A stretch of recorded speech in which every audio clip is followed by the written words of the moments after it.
ॐ स्थापकाय च धर्मस्य सर्वधर्मस्वरूपिणे अवतारवरिष्ठाय रामकृष्णाय ते नमः.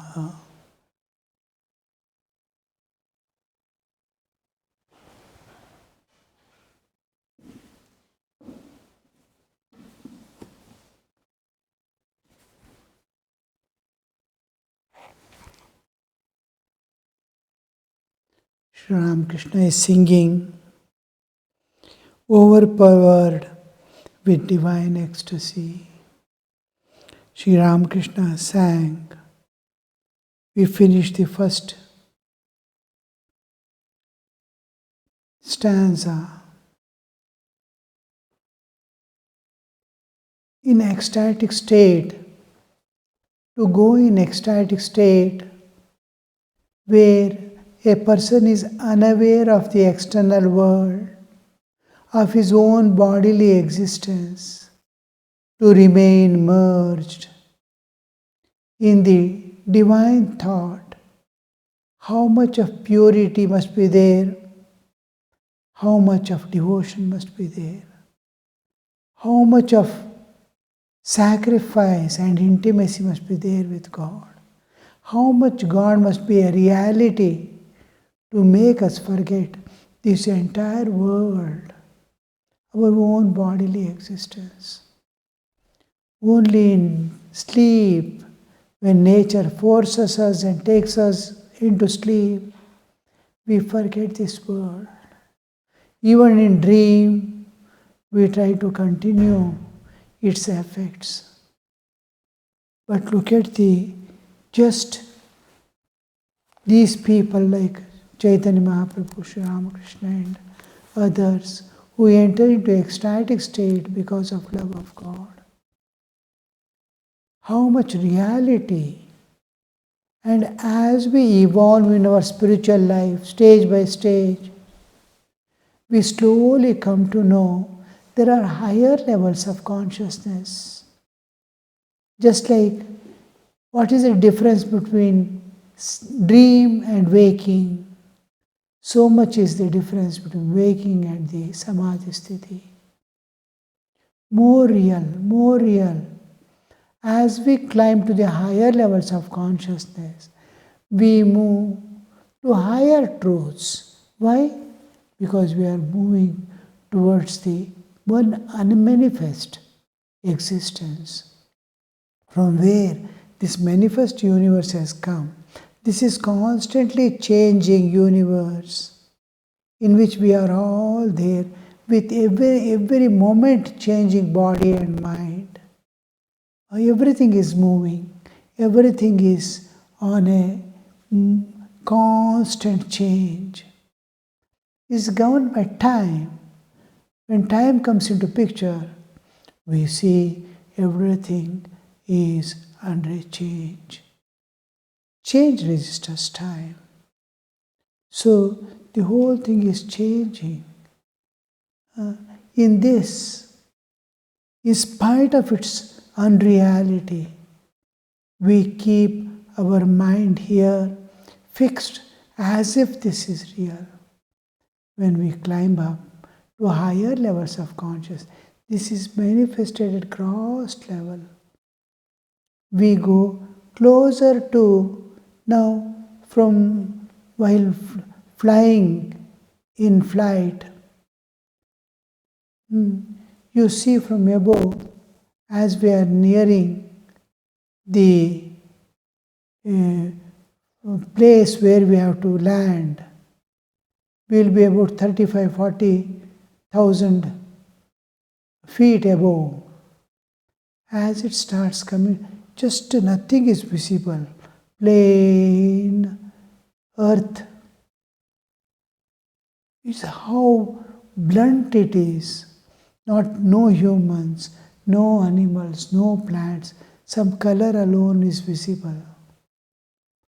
And as we come down, one by one, slowly start becoming clear. Slowly the houses, this, that, trees, plants becomes visible. Then roads, rivers, all this become visible. As we climb down, we are going closer to the reality.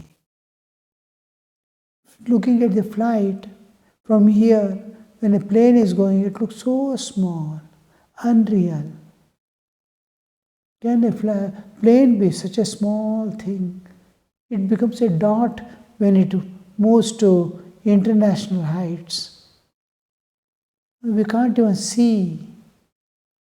So small it becomes. Is it as it comes down, we see more and more real of it. Like that, higher levels of consciousness. Why do you say higher levels of consciousness? We are growing, moving closer to the unmanifest reality from which this universe has appeared. So we expand, we move from the lower truth to the higher truth. So the samadhi sthiti is so clear, so closer, more real than this. That's why when Vivekananda asks, have you seen God?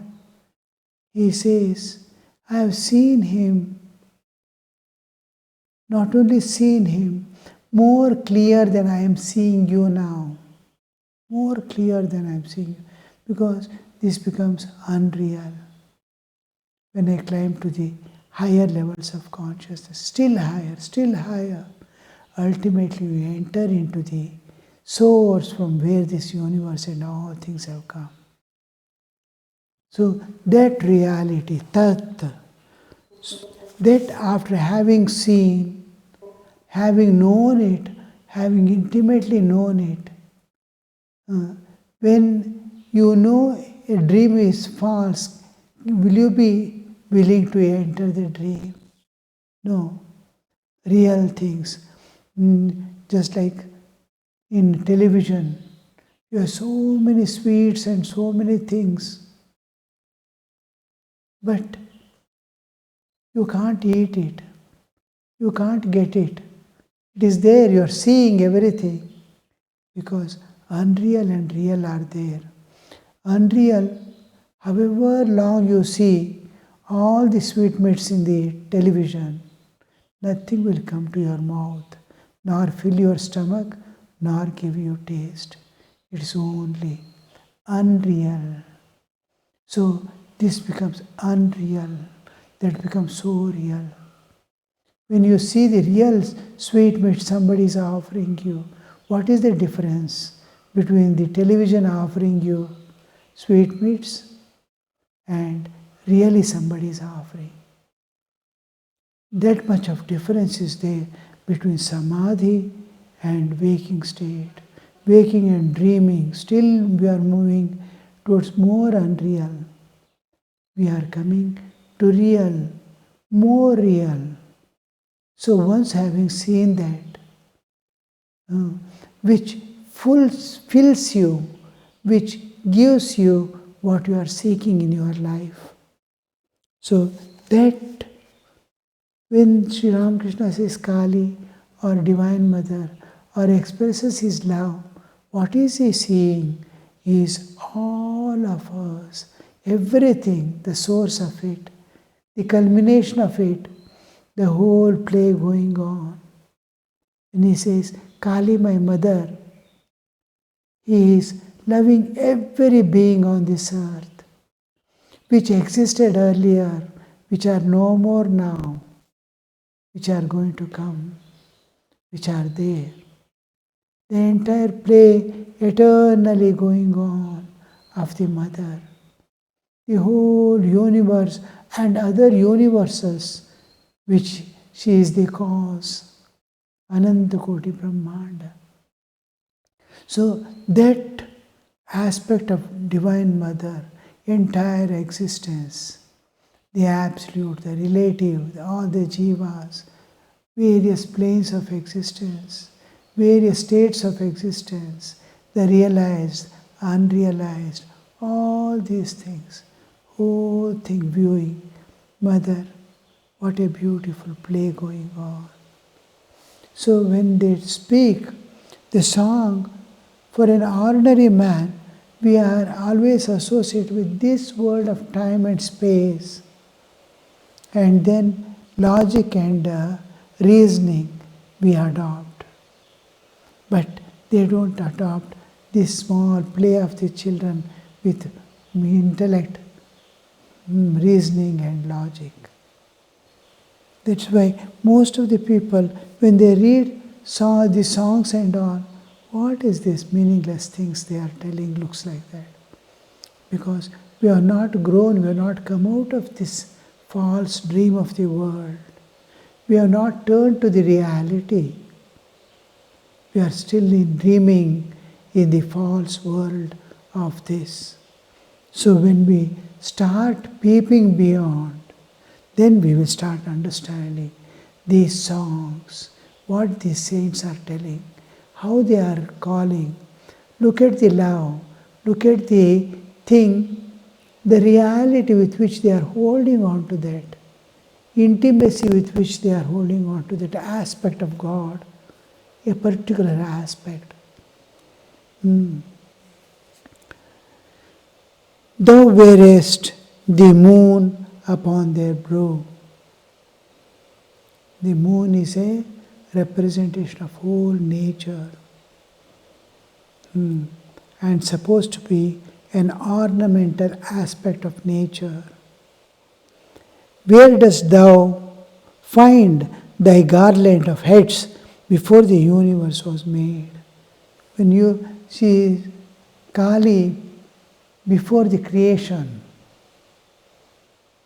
and when the world did not exist, where did you get this garland of skulls? How the thought, reasoning comes. We make fun with children.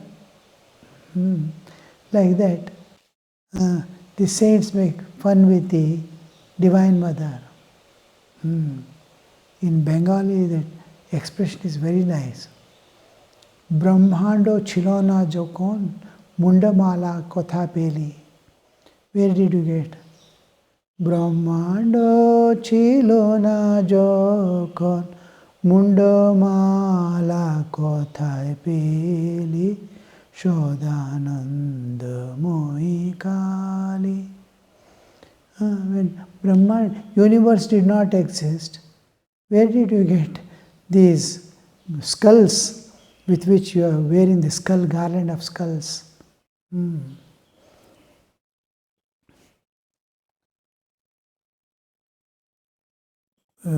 Usually we make such fun with children. Many things. Almost every person who looks at the small child who can speak, they will ask us question he cannot answer.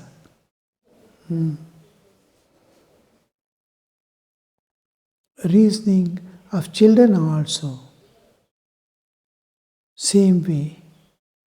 They ask questions which the elders cannot answer. Thou art the mover of all that move, and we are the helpless toys. The strings are in her hand and she is playing the world game. We are all puppets being driven by the nature. How just look at every person in this world. How is driven. Whole life he runs with his own nature. Why did you do this? That is his nature. Why did you do this? Nature is driving. The moment he looks at a thing, he wants that. Nature is driving. How she is driving, you see. Keeping that particular understanding, particular thought, particular feelings.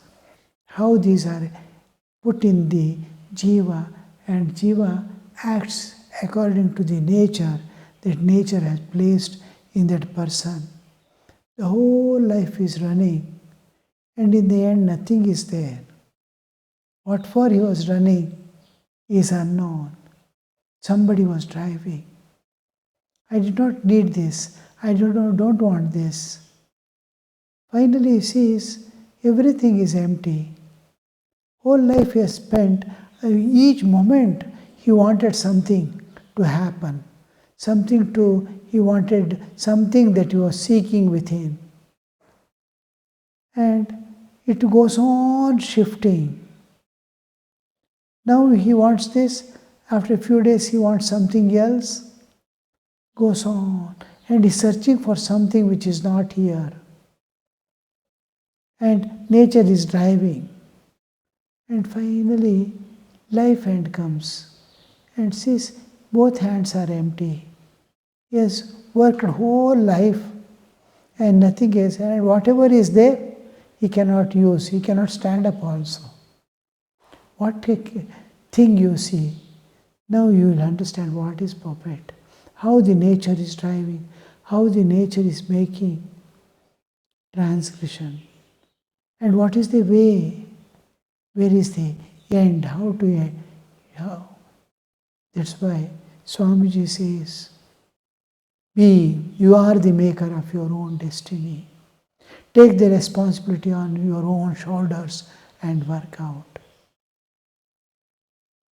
So, take this responsibility on your own shoulders and work out. You are the maker of your own destiny. Can we? We can't. Because my nature is not that to take the responsibility on my own shoulder. Then the question is asked, I can't. Then comes another answer, then surrender. If you can't take the responsibility and work out your own aim or going to your own aim, then surrender. Surrender to one who can do it. And who can do is only God for us. All others are bound. They have their own nature. They have their own limitation. They have their own capability. Everything is limited. God alone is unlimited. The moment you surrender to the divine, everything becomes easy. Everything becomes simple. And He does whatever is to be done. And you safely, joyfully reach the goal, effortlessly, because you have surrendered. He has to, like a child. Child, it cannot go. Then it is being carried. So when surrender comes into, then it is being taken. So here we see we are all puppets in the hand of nature. We move as thou movest and speak as thou makes us speak. But worthless Kamalakanta says fondly, berating thee, berating, that is looking down upon, slighting down. In Bengali it is diye bolma gala gali. The scoldings and all, avachya vadhamscha. That belittling someone and talking about that. So, as if scoldings and all are giving, he is berating the Divine Mother. But worthless Kamalakanta, because he cannot do anything. He has not done anything, he has not attained anything, and he is not able to do also. This is the attitude of a bhakta. No, you have to do something like that. Worthless Kamalakanta says fondly, berating thee, confoundress with thy flashing sword. Thoughtlessly thou hast put to death my virtue and my sin alike. Dharma, dharma, dutoi kheli. dharma and adharma. Both dharma, my virtue, and my sin, adharma. Both you have, now you have taken me beyond this. See, intimacy with God, freedom to play, to talk, to make fun, all this is possible when you are released from all bonds and limitations. Two things constantly bind us. One is karmic bondage with virtue and sin. That is, good and bad I have done. I have to get back the results of that. I cannot move. I am bound by the things I have done already. Karmic bondage is there. I am not released. When mother cuts asunder my both sins and virtue, I don't want both. I neither want good or bad. So when I surrender, both are erased. Sins are also erased. The virtue also, because they are products of karma, good karma and bad karma. So the effects of the karma is binding us. Another thing binding is desires and ambitions, attachments. These are called vasanas. Vasanas are binding in one way, and other way is vasanas cannot affect him now because it's a surrendered soul. And this karma and dushkarma and satkarma, what he has done, its effects are also, she removes because it is a surrendered soul. It should not act. And it cannot act because she is and desires cannot act because she is a surrendered soul. It has to act on Divine Mother herself when somebody takes the responsibility. So, with the sword, flashing sword. Why flashing sword? Because it does, like a fire, it doesn't distinguish. It is without any differentiation. It is this also karma. Nature never says good and bad, right or wrong. This action and reaction. What is your action? According to that, you get back the reaction. Good for good, bad for bad. And there is no good and bad, is our understanding. If suffering comes, we say what I have done is bad. If joy comes, I will say it is what I have done is good. Good and bad is human conception of the results that we get back, the joys and sorrows.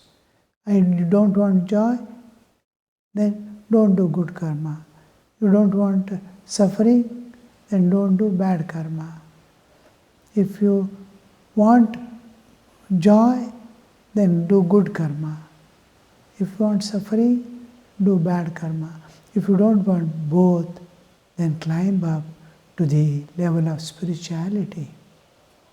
So here he rises to the level of spirituality where sukha dukkha, jnana, ajnana, right and wrong, all becomes neutralized. In divinity and spirituality, in Atman, in spirit, there is no differentiation. All dissolve, all differences dissolve in divine and spirituality. Spirituality is individualized divinity. I apply divinity to myself. Spirit, I identify with my spiritual existence, then we call it spiritual. Spiritual is individualized aspect of divinity, spiritual being. And when it is cosmic or when it is applied to divine, at vast level as cosmic or independent of cosmos to the divine, we use the term divine. Divine and spiritual. My spiritual existence and bodily existence. Divine and the universe world. So goes that song. The mother, with her grace, because of the surrender act of the devotee, she wipes off all the debts that he has to pay and all the things that he has to receive, and releases from the bond and raises to a higher level where Sukha Dukkha looks same, because everything is divine, is woken up from dream. Once you wake up from dream, the pain and joy are same. What all happened, if you kept some milk on the stove, you will not bother. In dream, if you wake up, you will never worry. The milk will get spoiled. No, because it was not existing. It was all dream. Like that, he will not bother. Once he has surrendered to the divine, he sees something which is beyond, where all differences dissolve in pure spirituality. And spirituality is Ananda Sagara. It is ocean of bliss without pain and suffering. It has no counterpart. And it is peace, where peace alone is there, without conflicts. There is no duality. It is one. There is total freedom, eternal freedom from nature. When we say divine or spiritual, there he reaches. Sri Ramakrishna, he sang again. A next song we enter into. Mother, thou art the soul redeemer, thou the support of the three gunas, Sattva, Rajatama, higher than the most high. Thou art compassionate, I know, who takest away our bitter grief. You see how the moods change, how the values change, how the expressions change. I love God. How do you express? The expressions change. I suppose I look at a child. I want to love that child. My whole expression of love changes. I look at a small animal, a lamb there, or a calf. I want to love. My expressions change. With objects, my expression, see, love is same, but it changes with the objects and this one. What I am looking at, what I want to give, what I want to take. What is my giving? What is my taking? How do I express? What is that object? What am I? All this, from moods to change, the whole thing changes. Om Shanti Shanti Shanti Harihi Om Tat Sat Shri Ramakrishna Arpanamastu.